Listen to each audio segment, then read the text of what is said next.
Hello and welcome to another episode of Mortgage Video Mastermind, where we bring you professionals who share insight into the latest trends, tips, industry, technology, and services to help you create more videos to use in your mortgage business. That's as good as I can do. I don't know if you can even hear it though. That's like the soundtrack to every mortgage training video ever made. I know, right? I'm getting ready for my continuing education now. Okay, I've got 2 seconds left on there. Today we're going to be talking about calculating a debt-to-income ratio. Yes. Today we'll be talking about anti-money laundering. Sorry. In this video, we will share. Oh my God. Those aren't the videos we're going to talk about today. No, those are not the videos we're going to talk about today. So, happy Wednesday, happy hump day. This is Ginger Bell, along with my friend Scott Sheng, Jason Frazier, and we're here live on our Mortgage Video Mastermind. So, welcome for those of you who are on with us. And we are recording, so we do have a copy of this going out. I don't know if Carl's going to join. I think Carl is out of town. I think he's with Christine. They were doing something with Annie Max. I don't know if he's going to hop on. But we want to have a discussion today. Obviously, it's all things video. And talk about other types of videos to do outside of consumer-facing videos. And I think that's an area that a lot of people may not think about. It's a good way to recruit, to enforce, Jason, I know you're working on culture, to do things like documentaries. Frazier, we worked on the documentary for Eddie, and that was out and is talking about his story. Your involvement, obviously, with esports. So, there's a lot of other things you can do with video besides just doing education for consumers. So tell me about some of the projects that you're working on right now, Frazier. So you mentioned culture. So you guys, this is not a plug for EPM, but if you go to, for example, Instagram at EPM Plus on Instagram, you could check out some of the culture videos we do just to get you guys some ideas. Steal it. We do. We take it from popular trends on TikTok and other things. Go and check out, the culture videos that we're doing. My team did one that we just published today, which was pretty good. When you think about culture, right, twofold, it's culture of the type of business you are, the type of brand that you're putting out, and who you're trying to attract that maybe want to. So if you're recruiting, right, you want, loan officers, processors, anybody. You want that type of video too, because you want them to know what it's like to be a part of your organization. You're trying to put out the vibe. Now with this, what you don't want to do is hire someone to create some stuff that isn't to your culture. And that's the thing, is you got to stay true to who you are, who your company is. Right. Otherwise that definitely will fall flat. So we call them culture videos, to show, what it's like to be at your thing, or a day. There's, a lot of good loan officers and real estate agents that put stuff out there that's more fun. And the way I look at it is when you're putting out any type of video, right, it's education, maybe it's or entertaining. You don't, right. To what Ginger was saying earlier, you don't always have to put out stuff that's about generating leads, right? Because the thing is that, any type of video content has the potential to generate business for you. Any video content, and you don't even have to be about mortgage. You can, talk about telling stories, right? The documentary, that type of stuff that has nothing to do with us as a mortgage lender or serving a community in regards to housing, mortgage loans for borrowers or anything like that. It's just about who we are and putting that out there, because at the end of the day, know you, like you, trust you is a thing in our business for a reason, and video helps you check all three of those boxes. Absolutely. And look for those opportunities. When we had the pandemic start last year, it was one of the things that we hopped on. It's like, okay, obviously we've been through the challenges of what happened with the mortgage meltdown in 2008. We know how difficult it is as far as keeping momentum and creating that culture, as you say. And so, that's why we did the flatten the curve, not the spirit, and just had a lot of people come on. And it's funny because a lot of people said, well, what do you talk about? It's like, whatever. Eddie came on, he talked about what he was doing within the office, keeping people motivated, how to be able to help people not be afraid, do all those things. Fraser, you came on and talked about the same thing. It's like, what can you do as far as, being able to share information on what's happening with your group and, what to say on social media, how to react on social media. So it doesn't always have to be about mortgage. It can be about other things.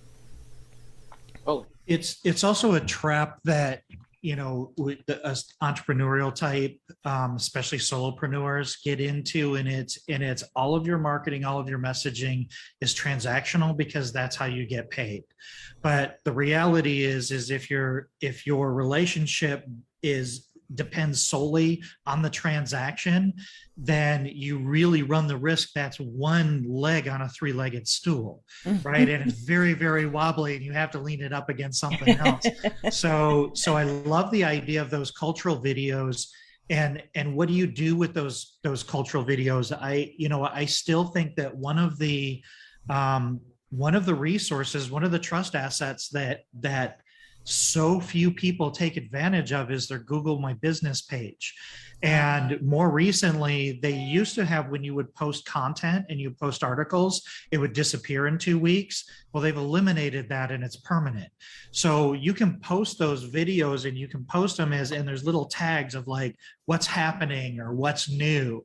And they're really promoting those videos and that type of content. And it's just going to give you more exposure and a bigger footprint on Google searches, which I think is really important. And the other thing I'm always harping on is posting those to a YouTube channel as well. Google and YouTube, man, those are like, that's the overwhelming majority of where all consumers and almost everybody's at. Those are two biggest search engines in the world. And traction builds traction too. So the more that you do on one and you build it on the other as well, then the two of them work together as far as searches, right? And then you repurpose it for all of the social platforms, the Instagram stories, the whatever, TikTok videos, depending on how big your team is. But yeah, no, absolutely. Jason, can you give us some ideas of, like, when you're going through the creative process of what story do we want to tell about our culture? What does that process look like for you? Yeah, so it begins with my team, right? Sometimes I have an idea, but Adair, who is our brand manager, she does a lot on the creative side when it comes to these videos and stuff. And the cool thing is that sometimes Phil has an idea. Eddie always has a lot of ideas when it comes, because culture is very big with Eddie. And so they'll be seeing something, or it'll just be like, what, this is a good story, or this is something we want to get out. And so then we'll come up, and the process is we storyboard it. We kind of come up with like a light script and a plan of outline of what we're trying to do. And you could buy a storyboard. They're all generally pretty cheap. You could just have a whiteboard and storyboard things out. You could buy, software for your computer. You could use something like Trello to store. That's what I've done a lot, is use a free tool like Trello to storyboard out a process for a video, a script, and things of that nature. I'm a very unscripted guy, so I don't really like them too much, but at least keeps me on. But it helps to keeps you organized. Keeps you organized, keep you on target. But that's it. And then we go through a couple renditions and try it, and then we start. We don't try to spend too long on an idea, because that's when you start overcomplicating things and overthinking it and da da da da. So we try to keep it to a time limit of kind of that creative process of going through it. And then start creating, some bite-sized, samples, and then do the full production. So that's generally how we do an idea, start storyboarding and talking about it. Sometimes an idea could be within a day. Sometimes it takes a week, sometimes a month, depending on, are we trying to use, we have, some EPM ambassadors / influencers that, that work with us. that we try to get involved in some of these things as well. So it just really depends on what we're trying to convey. But really, at the end of the day, it's just to try like, hey, we're a different type of organization. We're not Yeah. your father's mortgage company. We do things different, and we act different. So what I love about this, and if anybody's listening and thinking, well, how do I get started on this? I would say pick out like maybe some core broad values. So maybe community engagement is a value that your company has, and then create content underneath those silos. So one of them may be, this is a fun place to work, the work culture, the environment inside the office. And then maybe that's hey, let's post videos of somebody's birthday. It's somebody's birthday and they bring out a cake and everybody's celebrating, and you bring those things out. So kind of identifying some of those core cultural values that you have, and then look for opportunities to create content under those silos. So you're constantly reinforcing those core higher level values, right? Yeah, and a lot of it sounds like can even begin with that. So I see, where you're talking about when you build out the idea, Fraser, you're starting at a 30,000 foot level. And so even starting, like if you're a company saying, okay, I've never done anything around culture, what does that look like? Starting off with what are your mission, what's your values, those core, and then maybe having a category in each one of those. So whether it's, we give back. So what's your culture as far as giving back? What's your culture as far as, I love that, we're not your father's mortgage. I mean, there's a whole branding thing, because you probably already have planned around that, because that is like awesome. That's mine. Don't try to steal it. I ain't taking it. Big picture of grandpa like from Grapes of Wrath. Yeah, totally. It's like walking along. Using the big calculator and the tape, on the desk. But I mean, there's a ton of things you can do. I mean, I was just in Vegas. I know you guys were just in Vegas. So it's like people think, I mean, if just the whole creative process, it's like, you always think you're wheeling and dealing when you're getting a mortgage. It's like, okay. And that's a lot of it, how ideas come. So, don't be afraid. And if you're listening to this, don't be afraid to work with people in other companies and kind of brainstorm ideas, because, this is how it happens. Like, Fraser, that's a great idea. And it's like, but it gets you thinking about other ideas. It's like, getting to think outside the box. And I think that's one of the things in our industry that a lot of people struggle with in terms of branding and creativity, is to think outside that box. And I know you do a great job of that, Fraser, Scott, you do, and a lot of things you create. So don't be afraid of that. Don't think you need to walk that line of being the mortgage banker all the time, right? Yeah. Anthony Koss over at U Mortgage does a really good job. I think he has, he's always talking about culture, always putting stuff out there. That's another good example if you want to look at that stuff. But yeah, it's, and it's one of these, again, it's one of these things that we're so busy looking at our business from a transactional vehicle, that stepping out, and that's really something that social media has done. Consumers want to know who they're working with, who they're dealing with. They want to see behind the curtain, right? And I think that just means a lot. That means a lot more than just the straight transactional. It's almost a necessity in a sense. And a lot of individuals do it. A lot of individuals will talk about stuff that they're doing and they'll post on social media. But I love the idea of just pivoting this just a little bit and think about how to represent your brand and your company, and how to open the curtain on that and make it just a little more vulnerable, a little more intimate, so that people can engage with you on a different level. Yeah. Absolutely. I mean, one thing that, look, and I'll tell you, I'll be the first one to tell you that if like Facebook disappeared tomorrow, I wouldn't shed any tears. So, but here's the thing, is it's an opportunity to connect with people, right? And as long as the attention and the audience is there, and then utilize that, right? And I think what's important when it comes to, humans are very visual, right? And so that's the thing, is when we talk about video, I don't think anyone out there today can say video is not important unless they've built an entire business without video. And then of course they're going to trade on that for the rest of their lives, no matter what, even though they're leaving, opportunity and thus money on the table by not utilizing video more.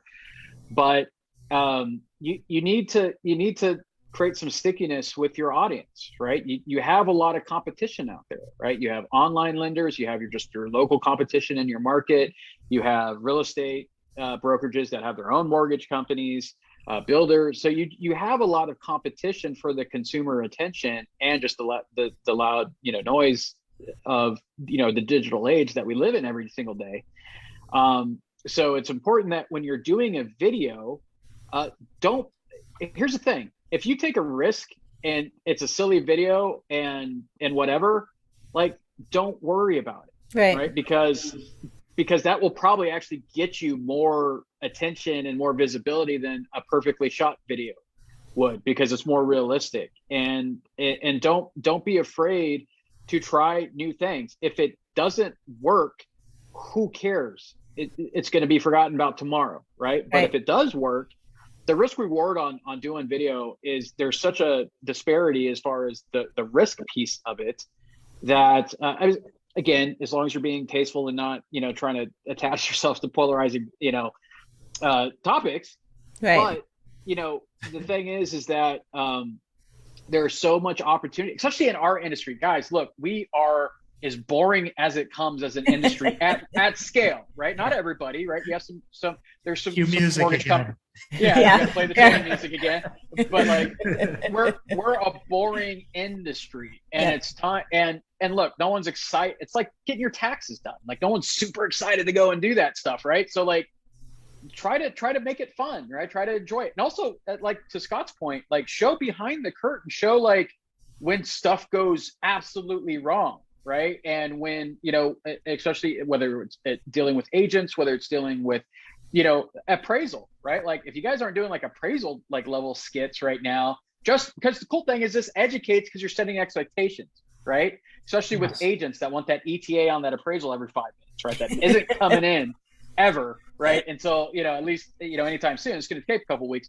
But that's the thing, is that you could also do this as a form of education, but you need to throw away the mindset. And the reason I'm saying this is because it's what I hear every single time is kind of an objection to doing video, is you need to get away from the mindset that that's not what you do, or I wasn't doing this or wasn't doing that, right? You learned how to drive a car, you learned how to do all these other things. You could figure this stuff out too, right? Stop using that as an excuse, and put yourself in a position to reap the rewards on all these opportunities, because most of the industry still does not play on the video scene yet. So you said a couple of things that I think are really important that I want to build on. So first of all, 7 out of 10 of all loans are dumpster fires. We just know that, but consumers don't know that. Agents don't realize that, but we always put it out, right? 9 times out of 10, you're always putting it out. There's rarely a fatal error.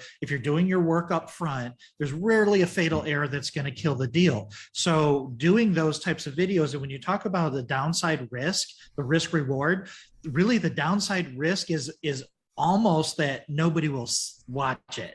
Like, that's the risk. The risk is nothing will happen. But the upside, I mean, like you said, if you're being tasteful and you're not doing something that's going to get banned, or, you're not being crazy, but, if that's the case, it's better that the public knows how crazy you are anyhow. So go ahead and put it out there, go ahead and do your best Alex Jones impression and see what happens. But the reality is, the downside is you won't get traction, but the upside is so huge, because you can get traction. And I love what you say about talk about the downsides, because that's the stuff that people want to see. That's the real part of the business. That's the part of the business where other loan officers are going to see that, and they're going to share that with their real estate agents and everything, and say, see, nobody sees what happens in the background, right? If we do our job right, everything goes perfectly for you, but this is really what it looks like on the back end. Everybody Yeah. running around trying to put out fires as they're coming up. And then at the other end, it's a perfect product and nobody knows what went into it. So I think those are both super valuable points. Yep. And those will get shared a lot too. Yeah. So information for that. Okay, so besides the culture videos, besides being authentic to who you are and not being afraid to do other things, what are some of the videos that we can do for our real estate partners to be able to help them that maybe isn't so much about education? You want me to take it? Whoever. Oh, okay. I was like, I got nothing. I feel like I've been talking the entire time, so I didn't want to keep. Yeah. So I'll give you an example. Because look, when it comes to like helping your agents, and it's something I think we've talked about on this before, is so like I'll give you an example of what we're going to be doing here in the Atlanta, Georgia, the metro area, right? And so what we'll be doing is we'll be doing videos with one of our loan officers and an agent, and it's going to be completely about lifestyle living in the suburbs around Atlanta and even in Atlanta, right? So we're going to be like, hey, here's one of the top 5 reasons why Roswell, Georgia is awesome. Top 5 reasons why Johns Creek, Georgia is awesome. Top 5 places to eat in downtown. So these are the things, because here's the reason why we're doing this, and we're doing it with an agent, right? So we're doing it as a partnership. The agent's going to talk, the loan officer is going to talk. It's not going to be like, hey, and if you need me for a listing or if you need a loan, whatever, it's implied through the video, right? Exactly. So no selling, right? But we're going to show what people search for when they think about moving to a place. To Scott's point earlier about YouTube being, the second largest search engine, which is true, but also it's the only real true ask and receive when it comes to intent. Google gives you a ton of stuff, right? Mm-hmm. Not that YouTube doesn't either, but YouTube's really good about delivering on intent. It's why it's so popular. Right. And so if the intent is searching anything about those towns, maybe they live there and they're looking for good places to eat. It doesn't matter. And this is where a lot of loan officers get tripped up about, is they want that, like, how does this convert? What's my instant gratification? Right. If I do this video, how many deals should I see? Should I see a lead within the first 30 days? It's like, no, like these things are evergreen. They will live forever.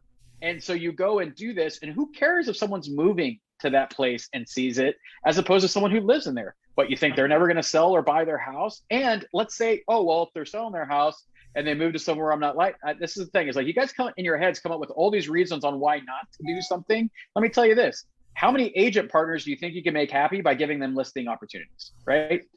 I'm guessing quite a few, right? Yep. And that's all you're doing with this. Because if someone sees that and they're like, oh, look at that, like, hey, Sarah and Jamie are like, they own downtown Roswell because they're doing all these lifestyle style videos. And so they're going to see them all the time. And this is Alan Christian is the perfect example of who does this in Roswell and gets recognized when he's out about town because he does this so much.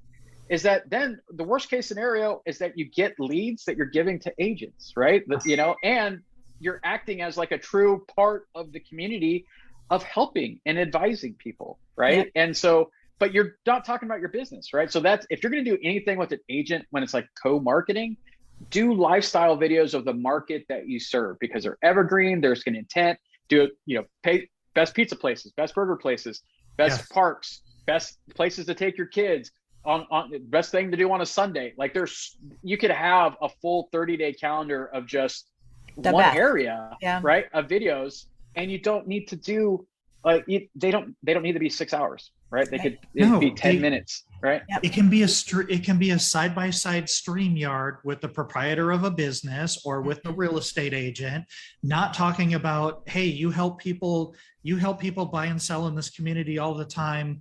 Let me ask you, what is your favorite restaurant? What do you tell everybody that you talk to? What's their favorite restaurant? You can do these side-by-side interviews. It doesn't have to be a big production. Right. You don't have to go out and mic everybody up and all of that. And, with COVID, depending on where you're at, it's probably preferable anyhow.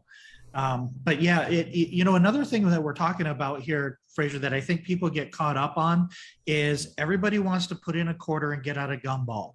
But what we're talking about is long game. This is long game. And every time you produce a piece of content, you're putting another line in that same pool. Yep. And when you have hundreds of lines in that water, anybody that goes into that pool, you have more opportunities to engage. And when people see that you're talking about more than just trying to sell stuff to them, and you're talking about how great this community is, that builds so much more trust and so much more value to the average consumer. But it's a long game. It's like you have to think, you have to be thinking chess, not checkers, right? You got to be thinking a couple of steps ahead, and you got to know that it's going to take some time. And people get scared by this, but a content strategy is a minimum 12 to 18 month strategy. You will get results sooner than that, but it won't start working on automatic. It won't start producing results for a good 12 to 18 months, potentially, depending on, how good your content is and how much you put it out there. But I'm telling you, you do that, there's just, I kind of went on this rant yesterday on my 75 Easy, and it's like, there's this Chinese proverb that says the best time to plant a tree was 20 years ago. The second best time is today. And it's like, you've got to be thinking of those things. You're planting those fruit trees today, and in a year from now, you're going to have delicious apples or whatever it is. And you have to have that thought process as a part of your broad business strategy. Yep. And that's the same thing of what we're doing here, and having the conversation about videos and being able to, continue to talk about it and continue to provide ideas and information. And that's the whole thing, is that consistency. So speaking of consistency, I'm going to actually have to hop off because my our good friend Carl White has asked me to hop onto his consistent channel that he has on. So I'm going to close us out for now. And for those of you who are listening, thanks so much for joining in. We are here every week, and I've got some special guests coming up over the next few weeks, so make sure and stay tuned in. And guys, thank you so much. Fraser, thanks for your information. I always love hearing about your ideas. Absolutely. And we'll have to post some of those onto our Facebook group too, so people can see those. So feel free to share. Yeah, and look, take and copy anything that you see me post, right? Like we don't just come up with we're not an idea factory. We're just, everything magically happens. Sometimes it's saying whatever, could be something that Ginger's talking about or Scott or whatever, and we decide we want to make a video out of it. So at the end of the day, just make good content, because it helps the entire industry not look like a big stick in the mud. Exactly. We love that. Okay, guys, thanks so much. We will see you next week. Okay, take care. Bye. Bye.